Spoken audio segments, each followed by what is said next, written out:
Hello mga kakusina, tara simplihan lang natin pagluto ang hipon. So itong hipon ko mga kakusina ay medyo ano na siya, matratado na kumbaga. Mapula-pula na siya pero gawa natin ang paraan yan para pasarapin. So at ayan, ganyan ang ginagawa ko, nilinis ko na yan. O, di ba ang linis na niya. Tapos tinira ko siya syempre yung buntot para may hawakan. So at ayan, nilagyan ko na siya ng paminta, asin, then garlic powder, onion powder, turmeric powder. Ayan, tapos chili powder para may kunting anghang. So tag 1 teaspoon lang ang nilalagay ko mga kakusina para hindi masyadong maalat yung ating hipon.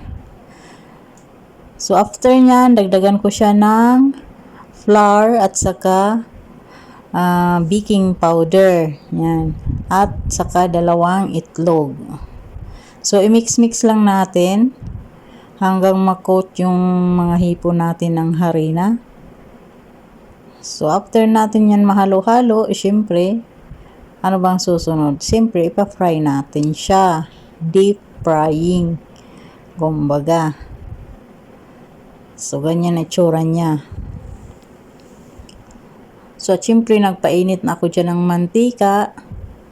Then, ilagay na natin siya pa isa-isa. So, patyagaan lang ang pagluto ng mga ganitong ulam mga kakusina.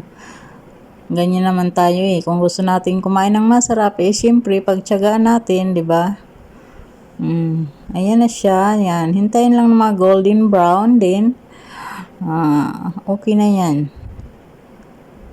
Di ba? Konti na lang ang natira. At ayan na yung natapos ko magprito. At meron pa tayong nakasalang. So, at ayan na nga. Tapos na nga mga kakusina. Ang sarap-sarap ng aking ulam. At ayan lang for today's video. Thank you so much for watching. Bye!